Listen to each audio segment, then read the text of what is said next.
The Masonic Lodge serves the Vatican. Every faction of Freemasonry that you will ever see will ultimately serve the Vatican. That means the White Knights of the Ku Klux Klan, all Masonic as of 1915. That's it. The first Ku Klux Klan I would have been in. So then, after the Jesuits were suppressed by the Pope in 1773, you remember they had been expelled from Portugal and all the Portuguese holdings in 1759. They'd been expelled from France and all French holdings, including the Louisiana Purchase, for which reason Jefferson purchased it from Napoleon so that the Jesuits would not be forced to leave Louisiana. Now directing every government on earth through high-level illuminized Freemasonry.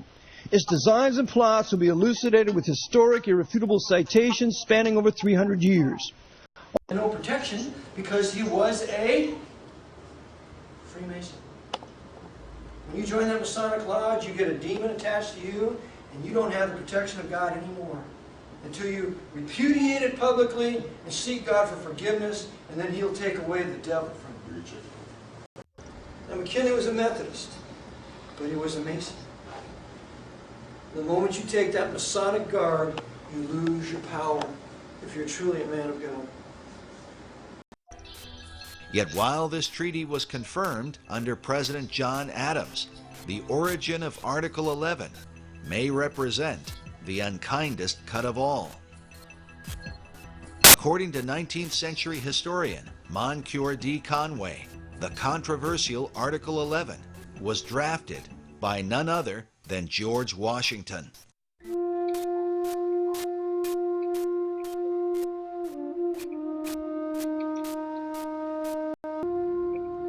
Conway said, President Washington, the first time he ever came in treaty with a non-Christian people, Tripoli, sent to the Senate a treaty which opened with the following: as the government of the United States of America is not in any sense founded on the Christian religion.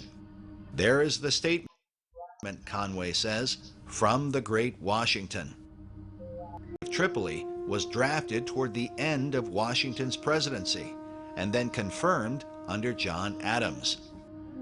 United, George Washington was no high Freemason. United, George Washington was no high Freemason.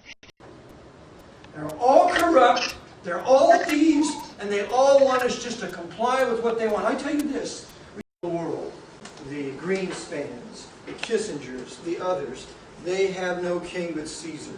They all serve the Pope.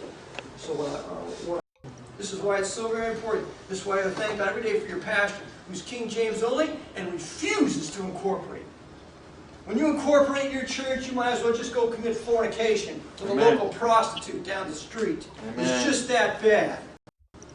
You should be very thankful that you are totally separate from the government, because we have the church, which is the way we ought to be. Because we must remember that World War II was run by the Jesuits, and they controlled all the factions. Forget about allies. Forget about Axis. It's no sweat. They would have easily eliminated them. Why didn't they do it? Because the men running Russia and the men running the U.S. are all subject to the Vatican through high-level Freemasonry and the Knights of Malta, and they used that Russian war in Afghanistan as a justification to build our enemy. And then, after they did that, they used the empire to fight the Pope's wars.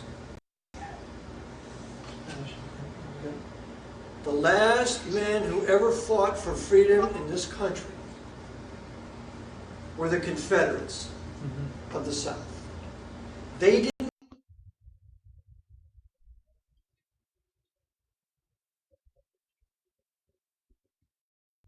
Another Dame of Malta was Claire Booth Lewis. the Luce Empire. Henry Luce, who in Time Life, all nights of all. I think that no matter who wins, of course, you know there's no federal election. Right. So that's why I don't vote in a federal election. I never will. It's a waste of time. You vote in your state levels, and you pay your state tax apportionately, but you don't pay an income tax on your state level. You pay the ones that wrecked the South with Thaddeus Stevens. You know, when I lived in Lancaster, I used to make a regular trip to his grave to spit on it. If it wasn't for white Anglo-Saxon Protestant America, there are no lights. There is no nation that is sovereign, that has true wealth, that does not have a manufacturing base.